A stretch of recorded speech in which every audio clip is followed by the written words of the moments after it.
السلام علیکم۔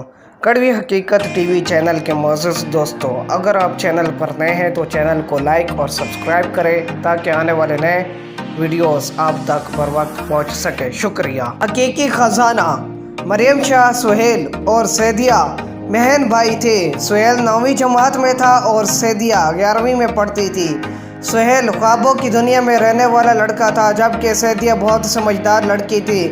سست مزاج سہیل اسی خیال میں رہتا تھا کہ کسی دن کوئی بزرگ یا کوئی پری کسی خزانے کا پتہ اسے بتا دے گی اور وہ دنیا کا امیر ترین آدمی بن جائے گا۔ ایک دن وہ بستے میں سے کتابیں نکال رہا تھا کہ ایک سنہرے رنگ کا پلاسٹک کا ایک چھوٹا سا گلدان نظر آیا جس میں پھول کی جگہ ایک کاغذ اٹکا ہوا تھا۔ وہ حیران تھا کہ یہ گلدان اس نے پہلے کہیں نہیں دیکھا۔ اس نے کاغذ کھول کر دیکھا، لکھا تھا، یہ بات ہمارے علم میں آئی ہے کہ آپ ایک خزانہ پانا چاہتے ہیں تاکہ آپ کی ساری مالی مشکلات حل ہو سکے۔ خزانہ ہر ایک کو نہیں ملتا، وہ صرف خاص لوگوں کو ملتا ہے۔ اگر آپ ان خاص لوگوں میں شامل ہونا چاہتے ہیں تو اسی کاغذ پر ہاں لکھ کر اپنے گھر کے اسٹور روم میں رکھ دیں۔ امید ہے کہ یہ سب ہمارے درمیان راز رہے گا۔ سہیل کو یقین نہیں آ رہا تھا کہ یہ سب سچ ہے۔ اس نے اسی کاغذ پر ہاں لکھ کر اپنے گھر کے اسٹور روم میں ایک کونے میں رکھ دیا۔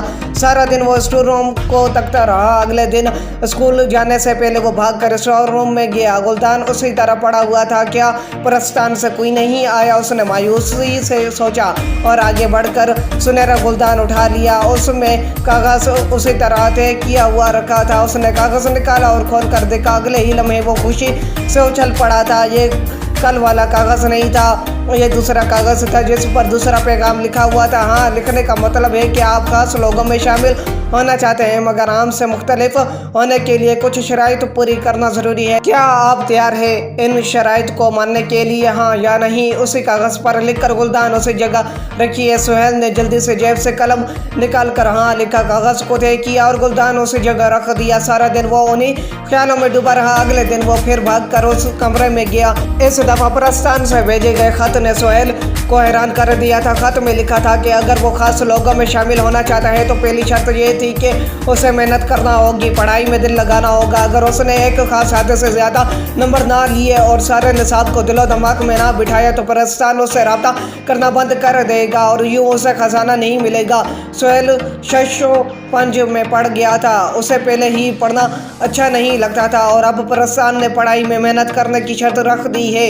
اگر بات صرف زیادہ نمبر لینے کی ہوتی تو وہ رٹا لگا کر ڈھیر سارے نمبر لا سکتا تھا، مگر پرستان نے صاف طور پر لکھا تھا کہ صرف نمبر نہیں حاصل کرنے بلکہ دل و دماغ سے سمجھنا بھی ہے، یعنی علم کو صحیح معنوں میں حاصل کرنے کی بات تھی۔ سارا دن سہیل اس بات پر سوچتا رہا۔ اس نے سوچا کہ پرستان سے حاصل ہونے والا خزانہ خاص لوگوں کو ملتا ہے اور وہ کوئی معمولی خزانہ نہیں ہو سکتا اور نہ خزانہ حاصل کرنے والے لوگ معمولی ہو سکتے تھے۔ اگر وہ دل لگا کر پڑھائی کرے تو نہ صرف اسے خزانہ ملے گا بلکہ وہ پڑھائی سے فائدہ بھی حاصل کرے گا۔ اس رات سہیل نے اسی کاغذ پر ہاں لکھا۔ اب سہیل نے پڑھائی میں محنت کرنی تو شروع کی مگر وہ تو محنت کرنے کا عادی ہی نہیں تھا۔ اس کا سارا دن پڑھائی میں گزر جاتا۔ کبھی کبھار تو وہ اپنے معمول سے تنگ آ جاتا کیونکہ اس نے کبھی اتنے ذوق و شوق سے نہیں پڑھا تھا۔